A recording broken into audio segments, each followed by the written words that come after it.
Her name is Rachel Clark, and Rachel knows a lot about the work of C.A.S.E. She knows what they do and the reasons they do it. She knows the internal pain that foster kids can suffer even after they find loving homes.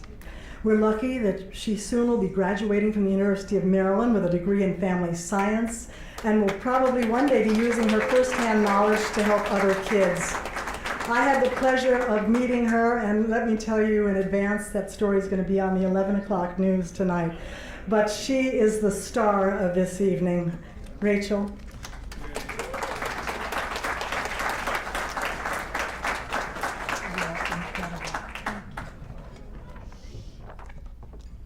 Hi, I'm Rachel, and I've attended C.A.S.E. since I was 7 years old. I came through my family through adoption at around 2 months old. I was found in a dumpster and left for dead, and someone found me. I was hours old, and a police investigation turned up nothing. The way I came into this world left me with many emotional scars, and I often felt unlovable and unwanted. How could someone love a person like me? My own biological parents didn't want to.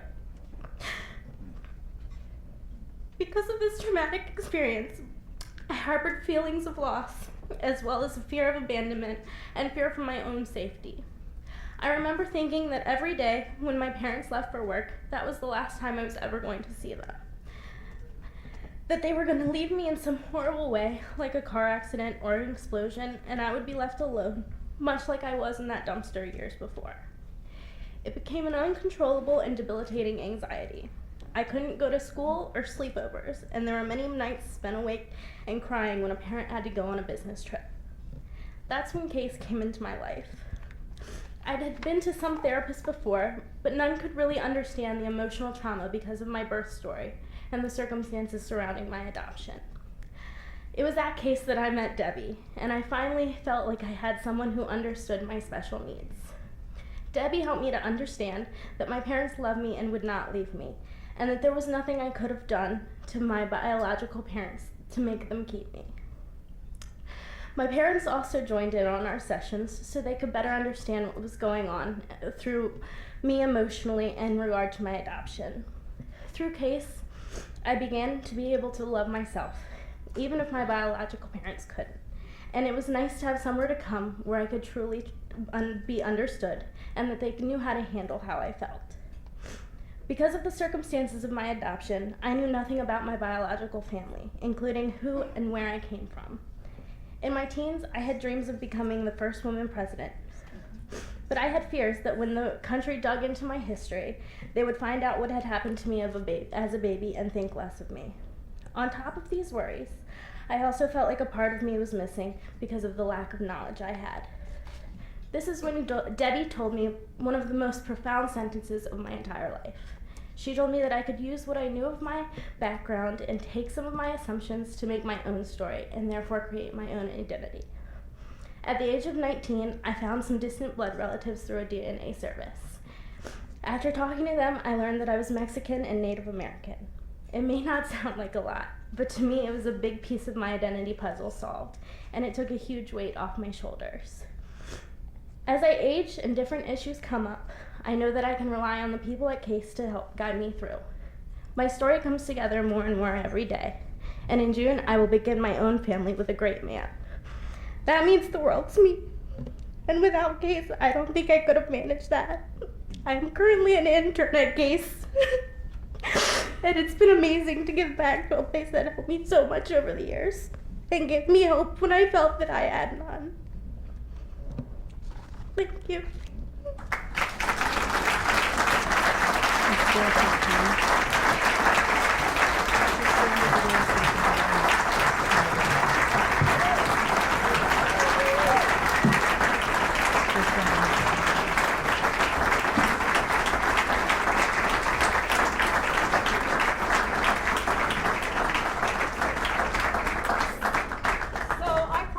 I wouldn't cry, and I'll let Rachel do all the crying for me, but we have this honor tonight of making Rachel our star of adoption, And we want to let you know from our hearts and our soul how very proud we are of you. And I'm honored that I was able to go through the journey with you, to watch you become this tenacious, talented, thoughtful, thought-provoking young woman. And I'm thrilled that I will be at your wedding and watch you walk down the aisle from a little girl that I knew at 7 to this beautiful woman. So thank you, Rachel, for the honor of being part of your family, and thank you for sharing your story, because I think it really depicts what we do every day at C.A.S E and why our work is so important, and why the partnerships that we have with Barbara and others that are here to help young people like Rachel chart sometimes very arduous journeys. So we love you and we wish you the best, and you're our star. So thank you.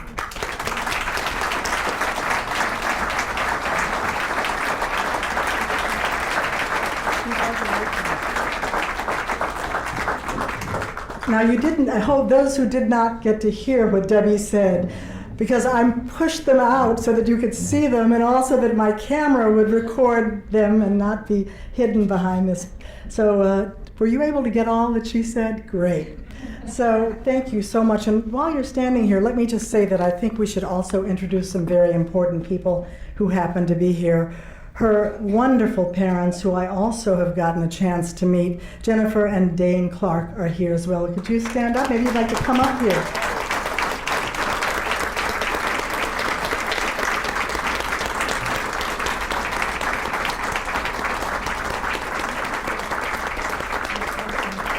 Also, Alonzo Hawkins, who was the police officer with the Prince George's County Police, who all of the media went to find out about that beautiful little baby. Would you come forward too? And I think you brought your wife Rochelle with you.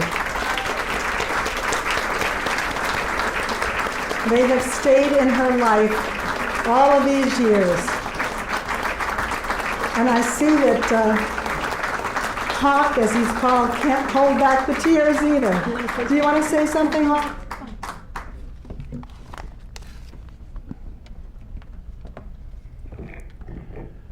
What a surprise. I don't remember the year exactly, but it's one of the cases in Prince George's County that will always be memorable in my heart.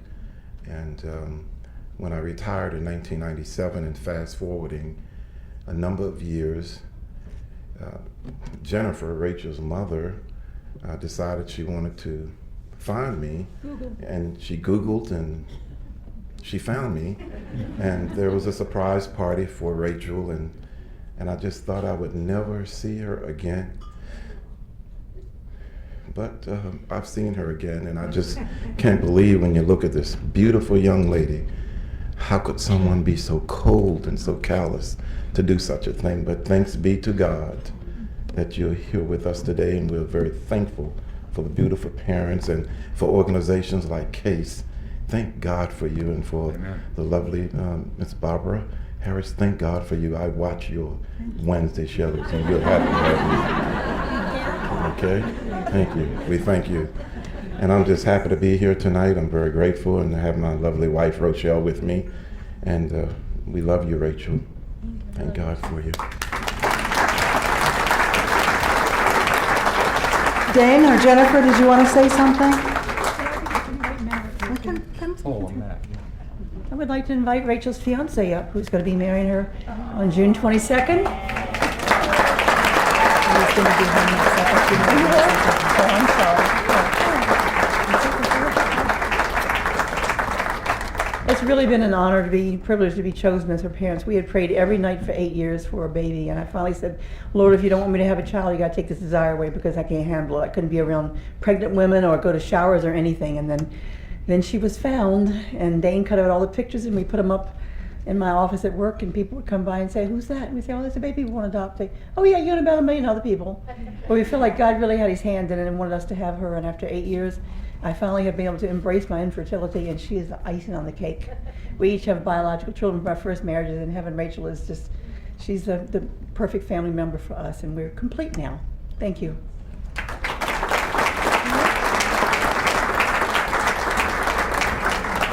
Well, thank you for coming tonight, and thank you for being here and listening.